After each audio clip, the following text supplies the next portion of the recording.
자, 오늘 제3가입니다. 어둠을 밝히는 빛.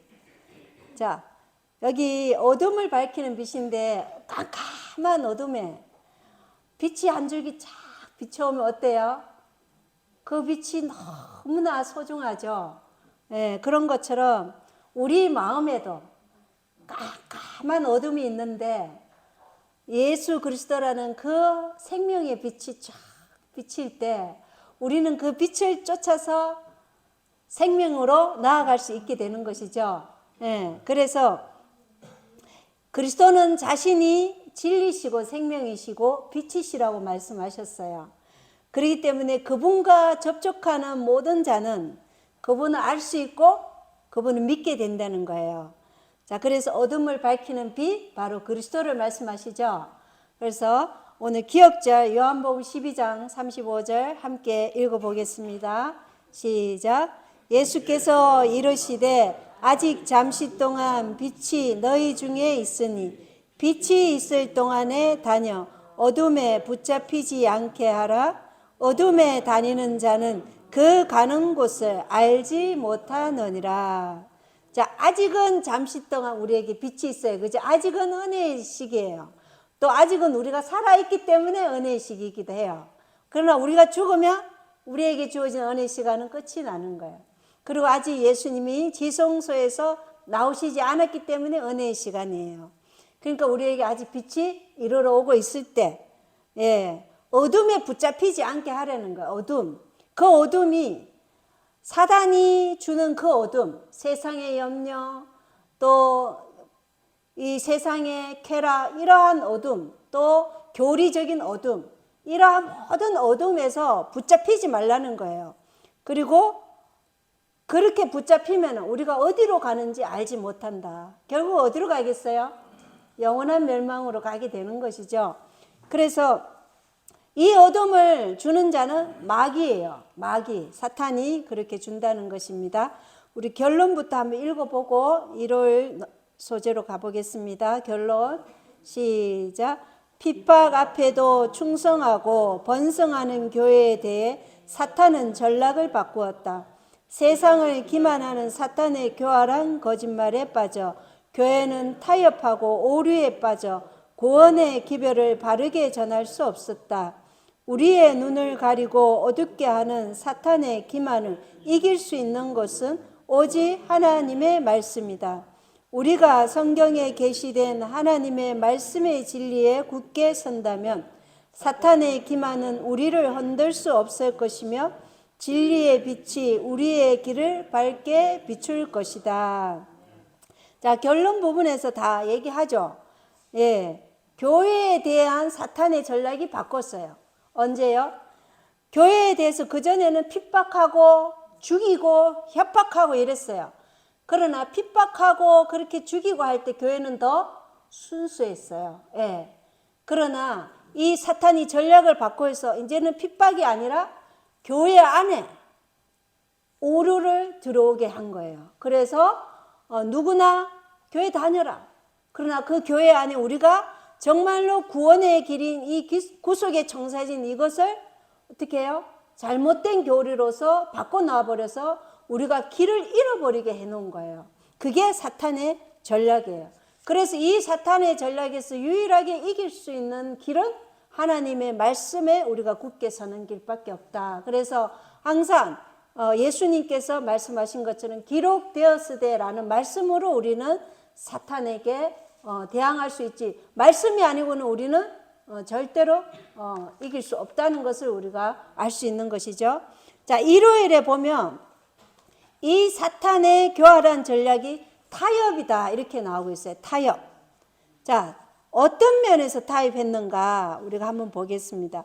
요한복음 14장 6절에는 예수님께서 그에게 이르시되 내가 곧 길이요 진리요 생명이니 나를 통하지 않고는 아무도 아버지에게 오지 못하느니라 그랬어요. 자, 예수님은 자신이 길이요 진리요 생명이라 그랬어요. 이 길은 유일한 길이에요. 다른 길이 없어요. 다른 이로는 구원을 받을 자가 없다 그랬어요. 그죠? 예수님이 유일한 길이에요. 그 길만이 생명나무로 나아가는 길이고 그 길만이 구원의 길이에요. 그 길만이 거룩한 길이에요. 거룩한 길 다니리, 그 노래 있죠, 그죠? 그 길만이 거룩한 길이에요. 그래서 내가 곧 길이요 말씀하셨어요. 그리고 예수님은 자신이 곧 진리라고 말씀하셨어요. 그 진리는 하나님의 말씀이죠. 이 진리가 우리를 거룩해 하는 매개체예요. 그래서 우리가 거룩해 되기 위해서는 반드시 하나님의 말씀이 우리 안에서 역사해야 되는 것이죠. 그래서 이 말씀이 우리의 생명으로 인도하는 매개체이기 때문에 항상 우리는 주야로 하나님의 말씀을 묵상하고 그것을 깊이 생각하면서 어떻게 해요? 그 말씀에 내 자아를 포기하는 그러한 순종이라는 믿음의 행위가 드러나야 되는 거예요. 믿음의 행위. 그거는 자아 포기를 통해서 예수님이 내 안에서 역사하는 순종이에요. 그게 바로 믿음의 행위라는 거예요. 이게 우리가 진리를 알고자 하는 목적인 거예요. 내 지식을 자랑하는 것이 아니라 진리가 내 안에서 역사하는 그 믿음을 위해서 내 자아를 포기하는 그 믿음을 위해서 우리가 진리이신 예수님의 말씀을 탐구하는 거죠. 그리고 예수님은 나가 생명이라 그랬어요. 예수님은 자신이 생명이에요. 자, 예수님은 죽은 나사로의 무덤 앞에서 뭐라고 얘기했죠? 나는 부활이요 생명이니. 예. 나는 부활이요 생명이라고 말씀하셨어요. 그러면 예수님 안에 뭐가 있다는 거예요? 그 생명이 있다는 거예요. 그래서 이분은 생명의 빵으로 이 땅에 오신 거죠. 우리에게 생명의 빵이에요. 그래서 그 생명이 우리에게 살아갈 수 있는, 영생할 수 있는 은혜를 더하여 주시는 것이죠. 그래서 우리의 성경 말씀은 곧 살아있는 하나님의 생명의 말씀인 거예요. 예. 예수님이 내가 한 말이 곧 영이요 생명이라고 말씀하셨잖아요. 그죠?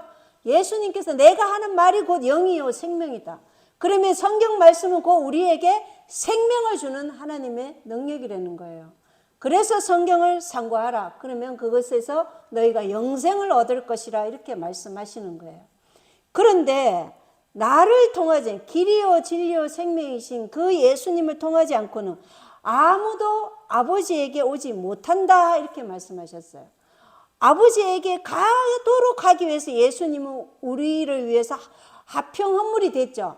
그죠? 예수님의 죽으심으로 인해서 아버지와 인류의 관계가 끊어진 관계가 회복이 되는 거잖아요. 그죠? 그분을 통해서 우리가 연결이 되는 거예요. 그래서 그분은 우리의 사닥다리예요. 그죠? 하늘과 이 땅을 연결시켜주고 의인과 하나님과 연결시켜주시는 사닥다리예요. 그래서 그분을 통하지 않고는 우리가 아버지께로 갈 수가 없는 거예요. 근데 그 길을 누가요? 사단의 교활한 전략으로 바꿔놓은 거예요. 어떻게? 사단은요, 요한복음 8장 44절에 보면 예수님이 이 바리새인들과 서기관들에게 너희는 너희 아비 마귀에게서 났으므로 이렇게 얘기했어요. 너희 아비의 욕망들을 행하려 하느니라. 그는 처음부터 살인자의 자기 속에 진리가 없으므로 진리 안에 거하지 아니하고 거짓말을 할 때 자기의 것으로 말하나니 이는 그가 거짓말쟁이요 거짓의 아비이기 때문이다. 사단은 처음부터 살인자요 거짓말쟁이요. 그리고 거짓말하는 모든 자의 아비다. 예. 그래서 교만한 자의 아비도 사단이죠. 그래서 거듭난 마음이 아닌 모든 이러한 마음은 다 사단의 마음인 거예요. 그래서 사단의 종이라고 얘기하는 거예요. 그래서 사단은 이러한 전략을 통해서 사람들에게 성경을 올바로 깨닫지 못하도록 여기 보면 하나님의 말씀을 약화시키고 또 성경을 왜곡하고 자신에게 유리하게 성경을 악의적으로 어떻게 해요?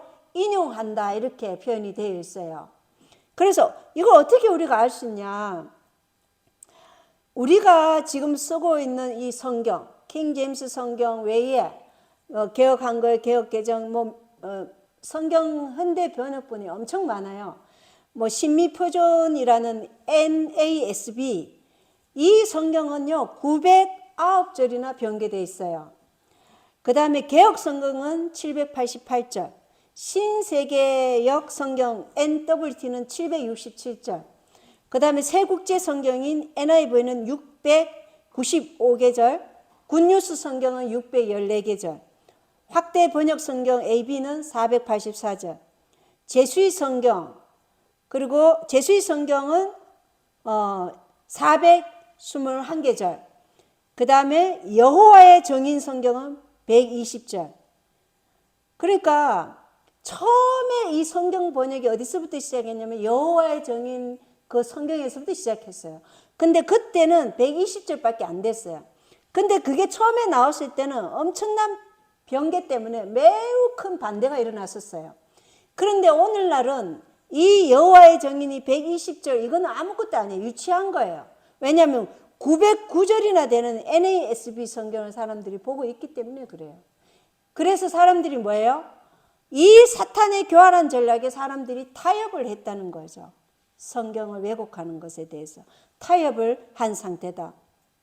그리고 뉴 킹 제임스 성경은요 1200번이나 이 공인 원문을 무시한 번역을 한 거예요. 그러니까 지금 성경 이 변개가 얼마나 심각한지 아시겠죠?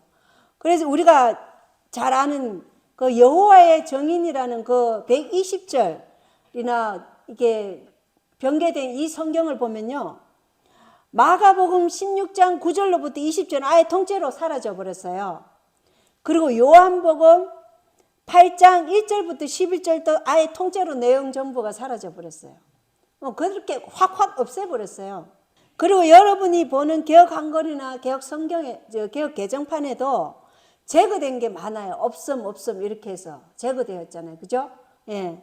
그리고 거기에 보면은 뭐라고 했냐면 여백에다가 오래된 사본에는 없다는 내용을 찾아볼 수 있다. 이렇게 적어놨어요. 근데 오래된 사본이 그들이 얘기하는 오래된 사본이 뭐냐면 알렉산드리아 그 본문에 있는 오리게네스라는 사람이 변개한 그 사본을 얘기하는 거예요. 그 사본으로 지금 성경이 번역됐기 때문에 그렇게 얘기하는 거예요. 그러나 거기에 없다고 한 것이 킹제임스 성경에는 다 있어요. 그래서 제수이트들은 이 킹제임스 성경을 가장 싫어해요. 독곡물이다 그렇게 얘기해요. 왜? 이것만이 유일하게 그 없음에 대한 증거가 되기 때문에 그래요. 그래서 우리가 이러한 타협에 있어서 우리가 무엇을 선택해야 할지도 잘 봐야 돼요. 여러분이 가지고 있는 성경에 욥기 19장 26절에 보면 내 육체 안에서가 원래 맞아요. 그런데 영혼과 육체를 분리하고자 하는 그들은 죽으면 어떻게 돼요? 영혼은 하늘로 가고 몸은 땅에서 그렇게 된다 그러잖아요. 그죠? 그런 사람들의 성경 변개는 어떻게 했냐면 육체 밖에서 하나님을 보리라 이렇게 변개해 놨어요. 밖과 안, 딱 한 글자죠. 한 글자인데 그 한 글자가 그들이 원하는 교리를 증거하게 돼 있어요. 그렇게 여기서 조금, 저기서 조금 글자 한 개 딱 바꾸고 아니면 요거는 삭제하고 이런 식으로 해서 나중에 그 퍼즐 조각을 다 모았을 때는 그들이 원하는 그 교리를 사람들이 받아들이게끔 그렇게 만들어 놓은 거예요. 그 외에도 요한일서 5장 7절 같은 경우는 통째로 사라졌어요. 이건 굉장히 중요한데 왜 그러냐면 하늘에 정언하는 세 분이 계시니 그 아버지와 말씀과 성령님이시라 또 이 세 분은 하나이시니라 이게 사라졌어요. 왜냐하면 여기에 분명히 세 분 하나님이 나오죠. 아버지, 말씀 하나님, 성령 하나님. 그러니까 이들은 아들 예수님을 제거하고 싶은 거예요. 왜냐? 종교 통합을 하기 위해서는 누가 사라져야 돼요? 예수 그리스도가 없어야 돼요. 유일하게 우리의 구원자가 되시는 예수 그리스도가 사라져야지만이 종교 통합을 할 수 있기 때문에 이런 성경절을 빼버린 거예요. 제거해버렸어요. 그리고는 이 5장 6절에 있는 그 성경절을 이렇게 쪼개가지고 7절에 넣어놓은 거예요. 아마 여러분 성경에도 그렇게 되어 있어요. 지금 이거를 뭐 길게는 못해요. 그러나 어쨌든 성경에는 두 개의 줄기가 흐른다는 걸 알아야 돼요. 그래서 안디옥이라는 시리아 본문, 안디옥. 그러니까 최초의 기독교가 어디에서 시작했어요? 안디옥에서 시작했죠. 그죠? 그 안디옥, 시리아 본문 계열이 있어요. 그 계열은 시리아 본문, 안디옥 본문은 다수 본문이고 종교 개혁자들이 쓴 본문이고 공인 본문이라고 그러는 거예요. 그게 킹제임스로 이렇게 흘러나온 것이고, 그 다음에 본문이 뭐냐면 알렉산드리아의 본문이에요. 오리겐이라는 사람이 이 알렉산드리아의 대표적인 학자예요. 그 사람이 변개한 그러한 이집트 본문과 소수 본문, 또 제롬의 불가타역 라틴 성경, 이런 것으로 해서 나중에 웨스트콧이나 호르트가 헬라어 신학 성경을 이렇게 한 비평 그리스 본문, 이러한 것들로 갈라지게 딱 돼 있어요. 두 물줄기예요. 딱. 그래서 두 물줄기로 성경이 번역이 돼 있다니까요. 그래서 이 지금 현재 다수 본문 이 킹제임스 성경 외에 다른 현대 역본은 다 이쪽 물줄기예요. 알렉산드리아 이쪽 물줄기이기 때문에 같은 거예요. 두 줄기예요. 그런데 하나님은 우리가 마태복음 4장 4절에 하나님의 모든 말씀으로 우리가 산다 그랬잖아요. 그죠? 모든 말씀. 그리고 이사야 8장 20절에는 율법과 정언에 맞게 말하지 않으면 그 사람에게 뭐가 없다고요? 빛이 없다고 말씀하잖아요. 그죠? 그래서 굉장히 중요해요. 엘렌 화이트나 이런 모든 분들은 다 킹제임스 성경을 썼어요. 그리고 그 후에 번역본이 나왔죠. 그 후에 1900년도부터 시작해서 이제 번역본들이 이제 나오기 시작했는데, 무엇이 변개됐는지는 우리가 알아야 되잖아요. 그죠? 그걸 확실하게 알아야 돼요. 그래야 우리가 믿는 이 구원의 길이 어떠한 길인지 확실하게 우리가 가지고 가야 되는 거잖아요. 그죠? 그래서 그걸 확실하게 우리가 알 필요가 있다. 그리고 사도행전 8장 37절에는요. 이것도 개혁 한글이나 개혁 개정은 다 사라지고 없어요. 빌립이 이르되 만일 그대가 마음을 다하여 믿으면 받을 수 있느니라 하니 그가 응답하여 이르되 예수 그리스도께서 하나님의 아들이심을 내가 믿노라 하니라. 이거 없애버렸어요. 왜 없앴어요? 예수님을 유일한 구원의 길이라고 제시하기 때문에 없애버린 거예요. 종교 통합에는 그게 있으면 안 돼요. 너희들 스스로가 너희 자신을 구원할 수 있다는 그런 사상이 종교 통합의 사상이에요. 그렇기 때문에 그들은 뭐야? 자신의 공로 이런 걸 의지하고 그것을 구원으로 삼으려고 하잖아요. 그러니까 이러한 중요한 성경절들이 제거됐다는 것이에요. 이게 사실은 이 사탄의 교활한 전략에 의해서 타협한 지금 오늘날의 형편이에요. 그래서 우리가 이거를 확실하게 알고 가는 게 중요하다. 그래서 요한복음 8장 32절에는 너희가 진리를 알지니 진리가 너희를 자유롭게 하리라 이렇게 돼 있잖아요. 그죠? 진리가 우리를 자유롭게 해야 돼요. 그래서 예수님은 이 포로된 자에게 자유를 선포하라고 오셨잖아요. 그죠? 어디에 포로가 돼 있어요? 우리가 마귀에게 그죠? 죄에 포로된 자를 이 성경을 통해서 죄에서 자유롭게 해주시려고 오신 거예요. 그런데 우리가 그것을 올바로 이해하지 못하고 그러면 어떻게 해요? 다시 그 속박에 얽매이는 거예요. 그래서 이 유대인들이 그 전통이라는 속박에 얽매여서 어떻게 했어요? 그리스도를 거부했잖아요. 그죠? 그러니까 우리가 이 참 진리 되신 하나님의 말씀을 올바로 이해하는 것이 얼마나 중요한지 모르겠어요. 왜냐하면 사단은 그들의 목적을 이루기 위해서 성경 말씀을 곡해하고 왜곡시킨다고 여기 지금 각시대 대쟁투 507쪽에 나와 있어요. 그래서 사단의 전략이 뭐예요? 그들의 목적을 이루기 위해서 성경 말씀을 곡해하고 왜곡시킨다. 이게 지금 오늘날 우리가 현대 역본이라는 이러한 성경을 통해서 변개한 내용이 많다는 거. 그러니까 우리가 그것이 어떤 것이 변개되었는지 같이 확인하면서 우리의 신앙을 공부하게 하는 거 중요하겠죠. 아주 중요합니다. 자, 월요일 보겠습니다. 월요일은 사나운 이리들이라는 이제 소제목이에요. 사나운 이리들. 자, 이 말은 사도 바울이 그리스 고린도에서 한 3개월간 겨울을 보내면서 로마서와 갈라디아서를 이제 기록했고, 그러다가 오순절에 예루살렘에 방문하기 위해서 서둘러 가다 보니까 이 사도 바울이 에베소를 들리지 못했어요. 그래서 에베소에 있는 장로들을 밀레네로 부른 거예요. 그래서 밀레네 그 항구에서 잠깐 이 장로들에게 말한 내용이에요. 뭐라고 얘기했냐면 내가 지금까지 회피하지 아니하고 하나님의 계획을 너희에게 말하였다. 그러므로 너희 자신과 온 양떼에게 주의를 기울이라. 예수님께서 자신의 피로 사신 하나님의 교회를 먹이라. 이 교회는 예수님이 자신의 피로 산 교회라는 거예요. 교회는 우리 개인이죠. 한 사람 한 사람이 다 교회예요. 그래서 내가 떠난 뒤에 사나운 이리들이 너희 가운데로 들어와 교회 안으로 들어온다는 거예요. 그죠? 양떼를 아끼지 아니할 것이요. 자, 사나운 이리들이 교회 안으로 너희 안으로 들어와 양떼를 아끼지 아니한대요. 그리고는 너희 중에서 그 에베소 교인들 중에서도 제자들을 끌어내어 자기들을 따르게 하려고 왜곡된 것들을 말하는 사람들이 일어나리라. 그러니까 배도가 어디서부터 일어나요? 교회 안에서부터 배도가 일어난다는 거예요. 자기들을 따르게 하려고 왜곡된 것들을 말하는 사람들이 일어난다는 것이죠. 그러므로 3년 동안 눈물로 훈계하는 것을 기억하라. 하나님과 그분의 은혜의 말씀에 너희를 맡기노니 말씀이 너희를 능히 든든히 세워 거룩히 구별된 모든 자들 가운데서 너희에게 상속 유업을 주니라. 이렇게 얘기했어요.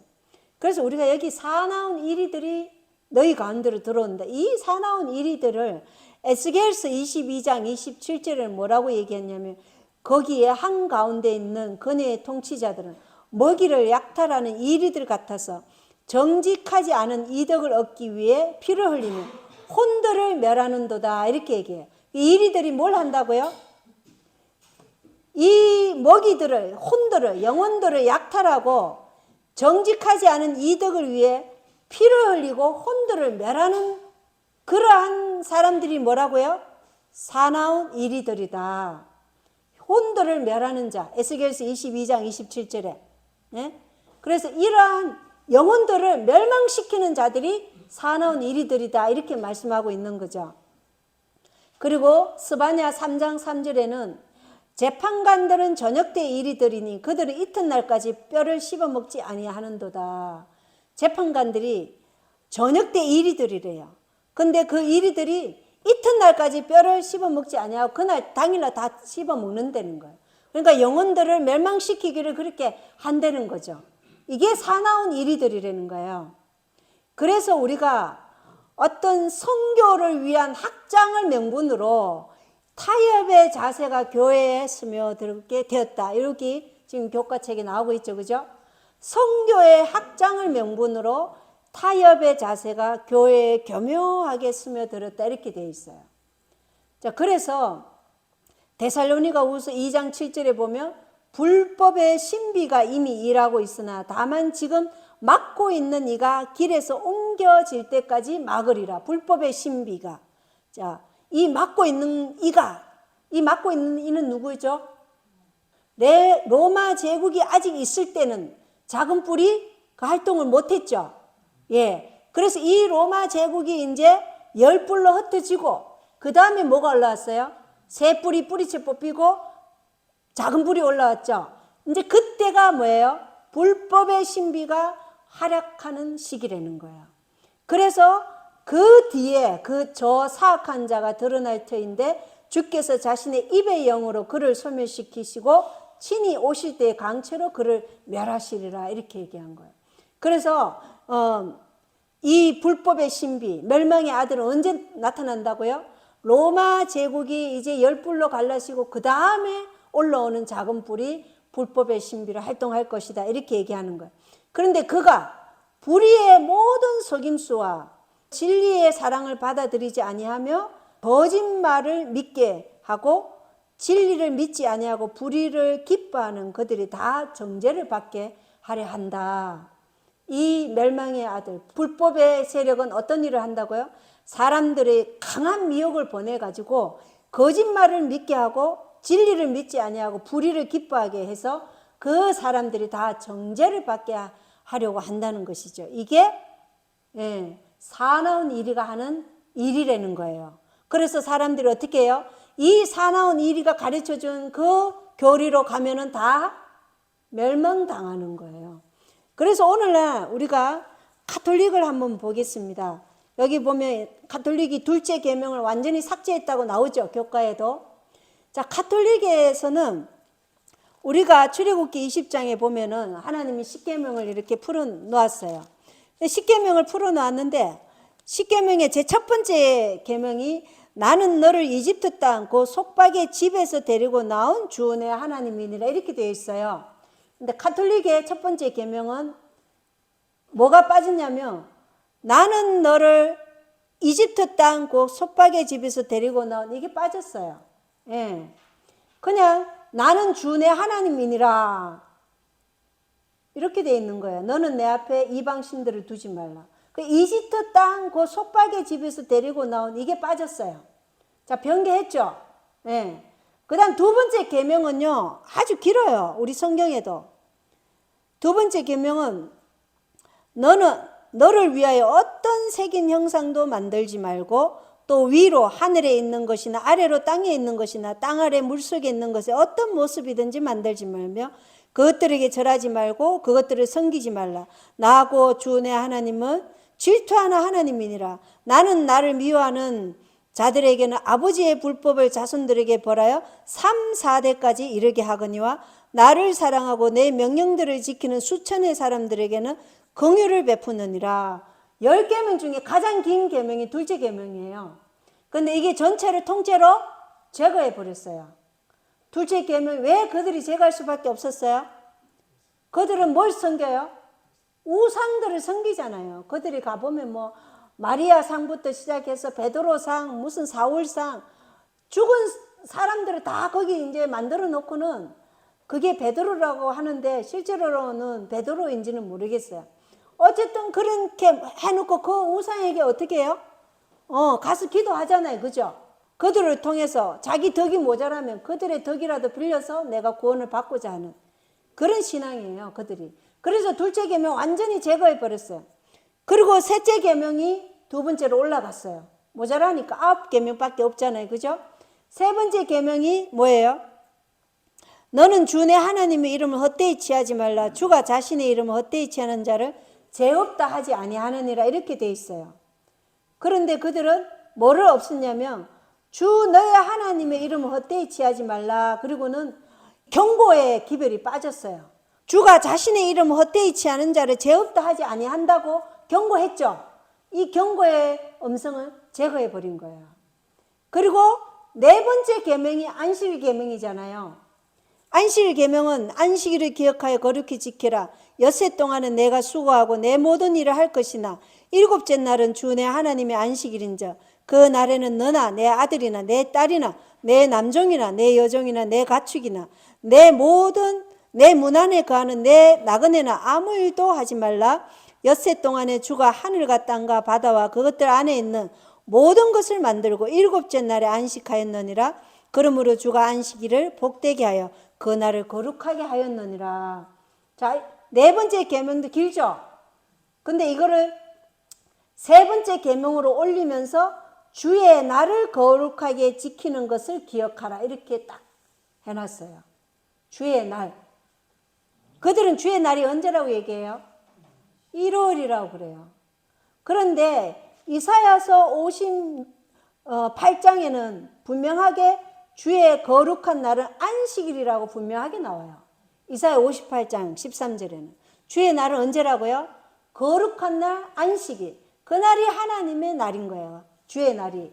그리고 계시록 1장의 사도 요한도 주의 날이라는 것은 바로 이 안식일을 얘기하는 거예요. 그런데 그들은 주의 날을 거룩하게 지키는 것을 기억하라 이러고는 주의 날이 첫째 날이라고 지금 암시하고 있는 거예요. 이렇게 다 바꿔놓은 거예요. 그리고는 하나님의 통치 관할 그 권을 얘기하는 하늘과 땅 모든 것이 하나님의 통치 관할권이죠. 그걸 싹 제거해 버린 거예요. 왜냐? 그들은 하나님을 믿지 않기 때문에 다른 입법자를 믿기 때문에 하나님의 통치 권한이 있는 것 모든 걸 제거해 버린 거예요. 그 다음에 다섯 번째 계명이 우리에게는 내 부모를 공경하라잖아요. 내 아버지와 어머니를 공경하라. 그리하면 주 내 하나님이 내게 주는 땅에서 내 날들이 길리라 이렇게 돼 있어요. 그러나 그들은요 이 다섯 번째 계명을 넷째 계명으로 옮겼어요. 그리고는 내 아버지와 어머니를 공경하라. 그리고 그 뒤에 있는 거는 빼버렸어요. 사도 바울은 이 뒤에 있는 이 계명이 약속 있는 계명이라 이렇게 얘기했거든요. 여기 보면은 주 내 하나님이 내게 주는 땅에서 내 날들이 길리라, 장수한다는 거잖아요. 우리가 아버지와 어머니를 공경하며 네가 주 하나님이 우리에게 장수하게 하신다 이거예요. 근데 그것을 싹 빼버렸어요. 왜? 그들이 믿는 하나님은 이 하나님이 아니기 때문에 빼버린 거죠. 그 다음에 여섯 번째, 살인하지 말라, 간음하지 말라, 도둑질하지 말라, 이거는 같아요. 일곱 번째, 내 이웃을 대적하여 거짓 증언하지 마라. 그런데 한 계명이 부족하잖아요. 두 번째 계명이 완전히 싹 없어졌으니까. 그러니까 이 열 번째 계명을 어떻게 해요? 둘로 나눈 거예요. 그런데 순서가 바뀌어요. 자, 우리가 이 출애굽기 20장 17절에 보면 너는 내 이웃의 집을 탐내지 말라가 먼저 나와요. 17절에, 그죠? 내 이웃의 집을 탐내지 말라. 너는 내 이웃의 아내나 그의 남종이나 그의 여종이나 그의 소나 그의 낙이나 내 이웃의 소유 중 아무것도 탐내지 말라, 이렇게 나오죠. 그런데 그들은 아홉 번째 계명이 어떻게 되냐면은 내 이웃의 집을 탐내지 말라가 아니에요. 내 이웃의 아내를 탐내지 말라, 이렇게 순서를 바꿨어요. 그러니까 뭐가 빠졌어요? 집, 그 다음에 요 뒤에 나오는 남종, 여종, 그리고 그의 소, 나귀, 이런 거 다 싹 없앴어요. 왜 그럴까요? 이러한 모든 것은 나중에 그들이 어떻게 해요? 자기들의 소유권이라고 다 우리에게서 제거해 가기 위한 것이에요. 2030 어젠다는 뭐예요? 2030년이면 당신은 아무것도 소유할 수 없다, 그렇게 얘기했죠. 그 다음에 열 번째 계명이 남의 재물을 탐내지 말라, 이렇게 해서 이제 10가지 계명으로 만들긴 만들었어요. 우리가 보는 이 사탄의 아주 사나운 일들이 교회 안에 들어와 가지고 이 전략을 만들어 놓은 거예요. 십계명 자체를 완전히 변개해 버린 거예요. 그래서 만약 우리가 오직 성경에만, 하나님의 권위에만 우리가 복종한다면 우리는 어떤 날을 지키게 돼 있어요? 제7일 안식일 일곱째 날만을 우리가 경배일로 삼을 거죠. 그죠? 그러나 이 하나님의 권위가 아닌 사람의 권위, 그리고 사람의 경배하는 무리들은 다 어떻게 해요? 가톨릭이 만든 이 권위에 복종하게 돼 있어요. 그래서 마지막에는 딱 두 개의 교회만 남아요. 제7일 안식일 예수 재림교회냐 아니면 가톨릭 교회냐, 딱 두 개의 교회만 남는 거예요. 이 줄기에서 이제 선택하는 거죠. 모든 세상 사람들이 제7일 안식 예수 재림교냐 아니면은 가톨릭 교회냐. 왜냐하면 여기에 하나님의 권위냐, 하나님의 경배냐, 아니면 짐승이냐, 인간의 권위냐, 이걸로 딱 갈라지기 때문에 그래요. 그래서 이 싸움이 이제 마지막 대쟁투가 될 거예요. 그리고 가톨릭은요, 가톨릭이 세상에서 세력을 얻는 유일한 비결이 있어요. 가톨릭 신자들이 굉장히 많죠. 가톨릭이 세력을 얻는 비결이 있는데 그게 비결 중 한 가지가 572쪽에 나와 있어요. 각 시대 대쟁 때. 가톨릭이 세상에서 세력을 얻는 비결이 있다. 그 두 가지인데, 첫 번째는 자신의 공로로 구원을 받고자 하는 자들에게 이걸 세력을 얻는 거예요. 자신의 공로로, 내 선한 행위로. 그래서 불교는 뭐예요? 덕을 쌓는다 그러잖아요. 그죠? 내 공로를 쌓는다 이러잖아요. 다 자신의 공로로 구원을 얻고자 하는 자들에게 이게 적합하도록 마련되어 있어요. 그리고 한 가지는 뭐예요? 제 가운데서 구원을 받고자 하는 자들에게 적합하도록 이게 만들어져 있어요. 그래서 가톨릭이 세력을 얻는 거예요. 무엇이 정말로 구원의 길이고 내가 길이요 진리요 생명이라 말씀하신 그 예수님이 인도하신 그 생명나무의 길인지, 무엇이 내가 부활이요 생명이라 하신 그 생명의 길인지 우리가 확실하게 알 필요가 있다는 것이죠. 자, 조금 이해가 되십니까? 사나운 일이들, 그리고 말씀의 변개, 이런 것들. 그 다음에 화요일로 보면은, 화요일 소재 보면 말씀으로 보호받는다 그래요. 말씀으로. 그럼 여기 요한복음 17장 15절로 17절에 보면 예수님이 제자들을 위해서 기도해요. 다만 그들을 악에서 지켜주시라고 기도하나이다 그러면서 아버지의 진리로 그들을 거룩히 구별하옵소서. 아버지의 말씀은 진리이니다. 이렇게 얘기하잖아요. 그죠? 요한복음 17장에. 그런데 만약에 우리가 가톨릭의 그 변개된 그 십계명이나 아니면은 알렉산드리아의 그 오리겐이 변개한 그런 성경 역본으로 하면은, 그래서 그 변개된 것들을 우리가 올바로 알아야 된다는 거예요. 그럴 때 우리는 아버지의 말씀으로 거룩히 구별될 수 있다는 것이죠. 그래서 사도행전 20장 32절에는 형제들아 내가 너희를 하나님과 그분의 은혜의 말씀에 맡기노니 이 말씀이 너희를 능히 든든히 세워 거룩히 구별된 모든 자들 가운데서 너희에게 상속 유업을 주리라. 이렇게 말씀하셔요. 상속 유업, 우리가 받을 상속 유업이 뭐야? 영광의 왕국, 그리고 예수님과 같은 품성, 이러한 율법, 우리 율법이 온전히 우리 마음에 이제 새겨지잖아요. 그죠? 이러한 것들이 우리가 받을 상속 유업이에요. 그러면 하나님의 말씀을 올바로 아는 거 얼마나 중요한가요? 우리 생명과도 맞바꿀 수 있을 정도로 중요해요. 그게 우리의 생명이기 때문에 조사 심판에 대한 진리, 죽은 자의 상태, 그 다음 믿음으로 말미암은 의, 그리고 영원히 조건적 불멸한다. 그러니까 의인만 영원히 불멸하죠. 그러나 악인은 어떻게 돼요? 영원한 멸망이죠. 악인이 영원히 지옥에서 타는 일은 없죠.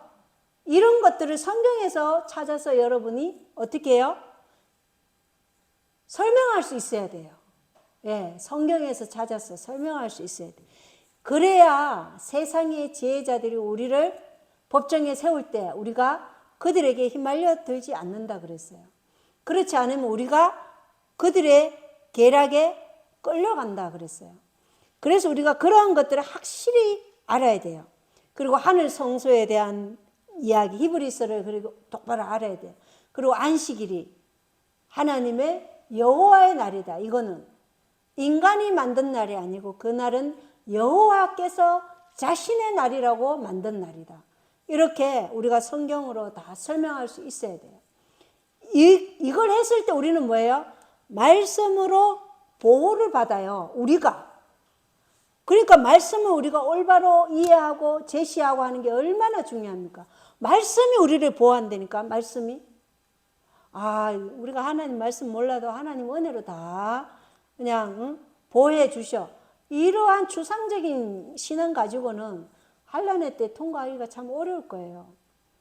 그게 아니라 확고한 말씀을 내가 어떻게 해요? 딱 가지고 있어야 돼요. 그러면 성령께서 상황이 다다랐을 때 우리에게 뭐예요? 할 말을 어떻게 해요? 넣어주셔서 말하게 하는 거예요. 근데 내 안에 말씀이 쌓아둔 말씀도 없고 기록된 말씀도 없으면 어떻게 해요? 성령께서 우리에게 어떻게 말씀을 하게끔 하시겠어요? 못하는 거예요. 그래서 말씀이 우리를 보호하려면 어떻게 해요? 내가 말씀을 마음에 쌓아두는 거예요. 그래서 그 말씀이 그 상황이 되었을 때 나를 보호할 수 있는 무기가 되도록. 그래서 우리는 뭘로 싸우는 거예요? 성령의 검, 말씀으로 대항하는 거예요. 우리의 무기는 총칼이 아니잖아요. 말씀의 검으로 제시하는 거예요.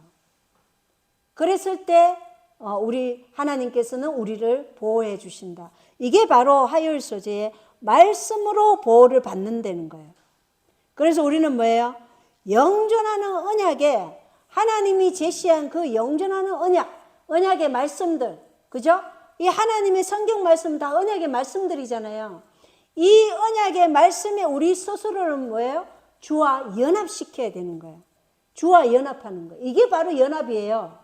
이게 진리와 연합이에요. 그래서 성도들 간의 연합도 뭐예요? 진리 안에서의 연합이에요. 이 영존하는 언약에 우리가 스스로 주와 연합하는 거예요. 이게 지금 우리가 말씀으로 보호받는 유일한 길이라는 거예요. 자, 그래서 성경은 하나님의 품성의 사본이고, 그죠?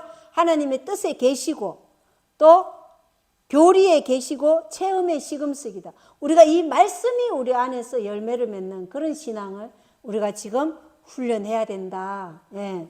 자, 수요일 소재, 성경을 벗어난 인간의 추론. 가장 위험하죠?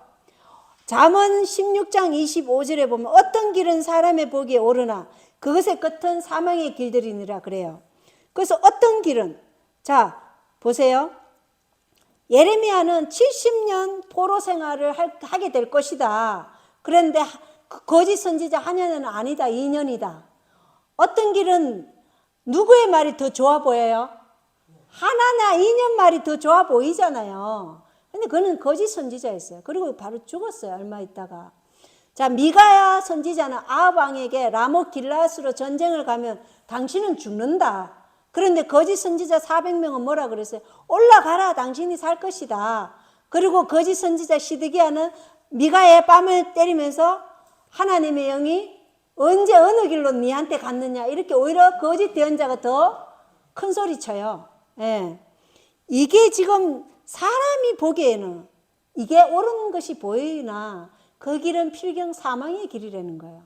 그래서 우리가 하나님의 말씀을 올바로 알고 이해한다는 거 굉장히 중요하죠. 사사기 여기 21장 25절에 그들에게 이스라엘에 누가 없었어요? 왕이 없었으므로 그들이 사람마다 자기 눈에 옳은 것을 행하였더라, 이런 거예요.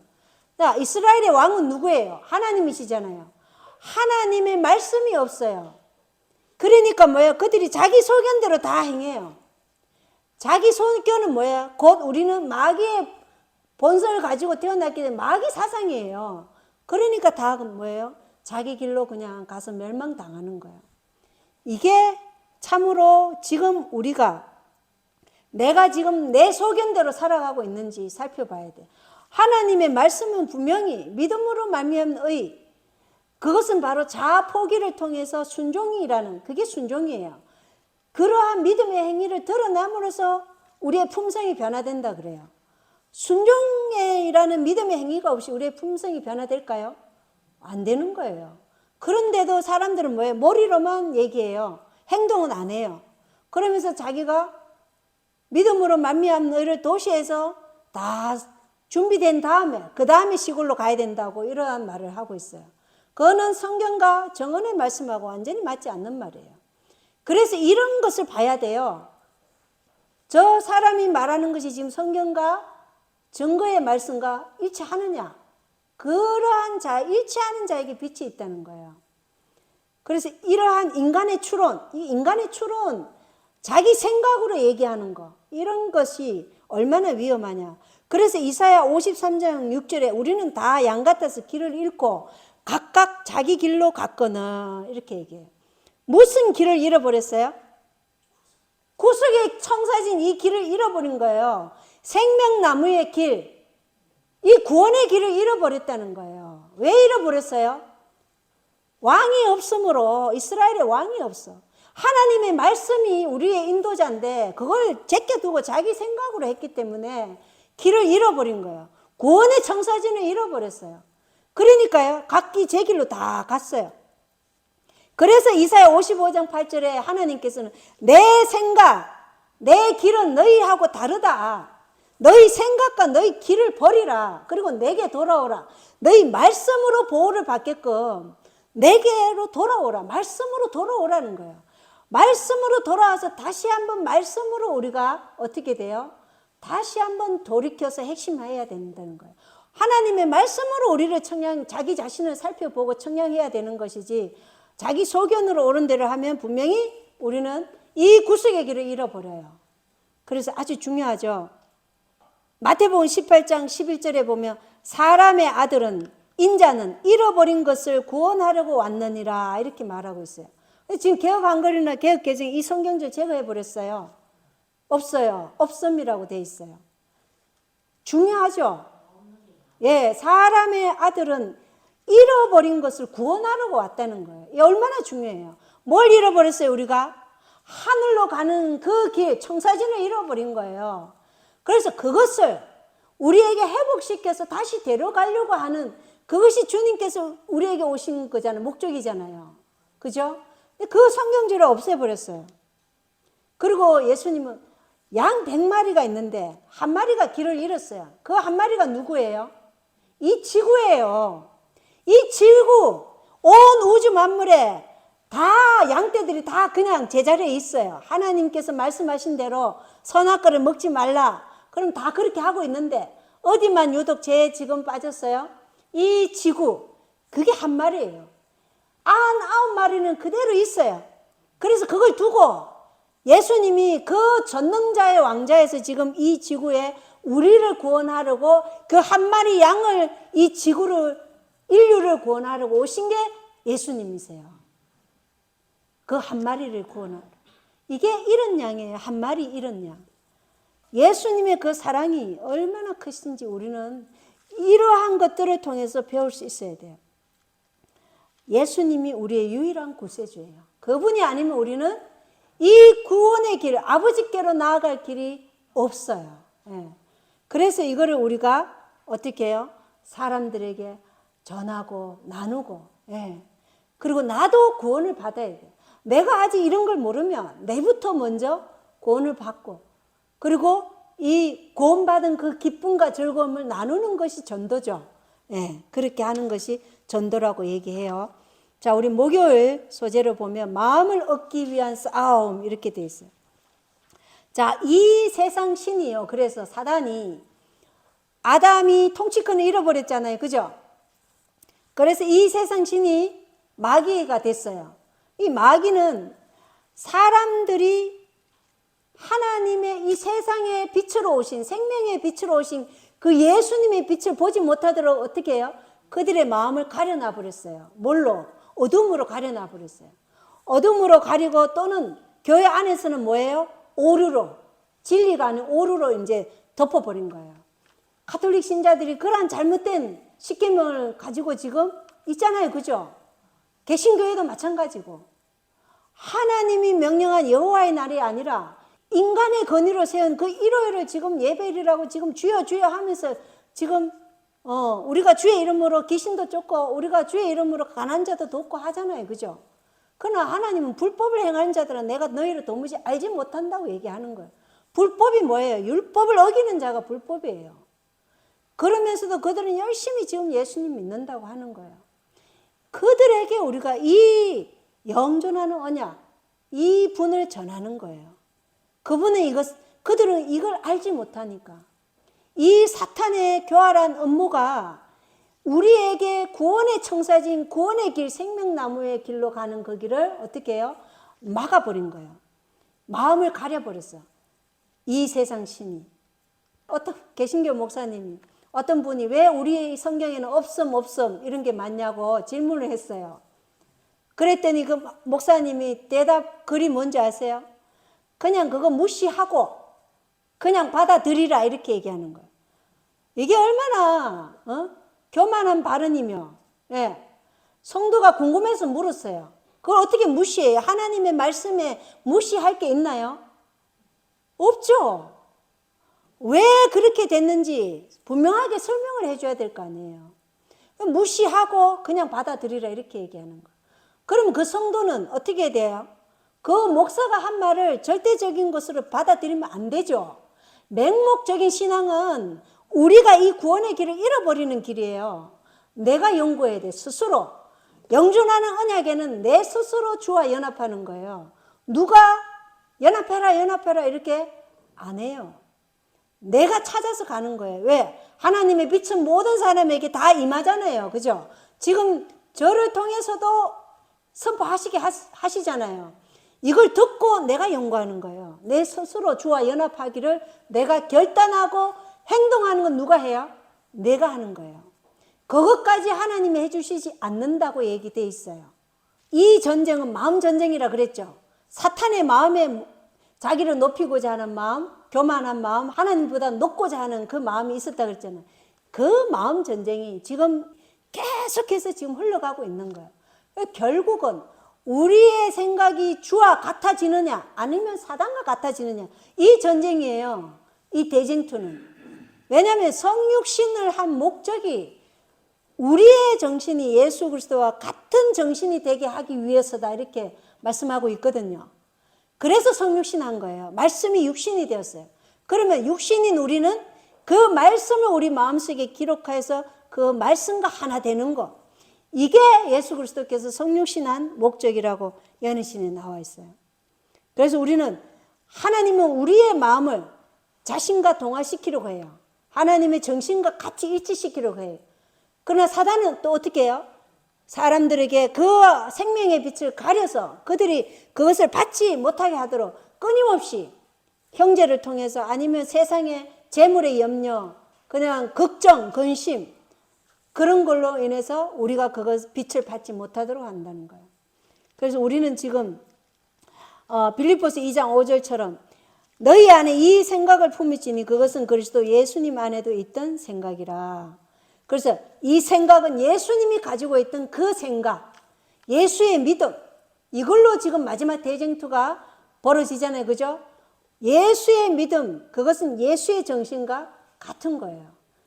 이러한 자에게 인이 쳐진다고 얘기했어요. 그래서 우리는 이러한 품성이 되도록 하나님의 말씀을 부지런히 연구해서 우리가 우리의 생각이 마귀의 생각이 아닌 새롭게 된 변화된 새로운 창조물로서 변화되어서 예수님과 같은 정신이 되도록 하기 위해서 끊임없이 하나님의 영광을 아는 빛, 그 영광은 뭐예요? 하나님의 영광은 다 하나님의 품성을 나타내거든요. 그 품성이 나에게 보일 때까지, 샛별이 떠오를 때까지 침례 요한은 뭘 연구했다고요? 이사야서를 연구했다 그러잖아요. 샛별이 누구예요? 예수 그리스도. 예수님의 품성이 어떠한지, 그분의 사역, 그분의 희생, 그분의 사랑, 그분의 품성, 그분의 사명, 이게 구속의 청사진, 이게 뭔지 그 샛별이 진짜 손에 잡히기 때까지 쉬지 말고 연구하라는 거예요. 그렇게 할 때 하나님이 우리의 영혼에게 빛을 비춰줘서 그것을 깨닫게 해주신다는 거예요. 마음을 얻기 위한 싸움이에요. 예수님은 우리의 마음을, 사단도 자기의 백성을 안 뺏기려고 해요. 멸망시키려고 해요. 사단은 하나님을 미워할 뿐더러 하나님 백성을 미워해요. 어떤 한 사람도 자기의 소나기에서 빠져나가는 거 싫어해요. 그래서 그 사람이 하나님을 만나려고 빛이 따오면 어떻게 해요? 그 빛을 꺼버리려고 누구를 이용해요? 가족을 이용한다든가 교회 안에 성도를 이용해서 그 빛을 꺼버리려고 뭘 줘요? 고통과 시련을 이제 그걸로 시험을 하는 거죠. 그래서 우리가 그러한 시련이 올 때 누구를 바라봐야 돼요? 이 시련과 상황을 보지 말고 내 자신도 보지 말고, 내 자신 보면 넘어질 것 뻔해요. 그래서 하나님의 말씀을 바라보라는 거예요. 그 말씀이고 우리를 보호해주는 생명의 말씀이고 그 말씀만이 우리를 생명의 길로 인도하는 유일한 길이라는 거예요. 그래서 내가 길이요 진리요 생명인 그 예수님만 우리가 바라보면서 지금 이 마지막 시대를 살아가야 된다는 거죠. 중요하죠, 그죠? 네, 오늘 교과랑 안식일학교 모두 마치겠습니다. 감사합니다.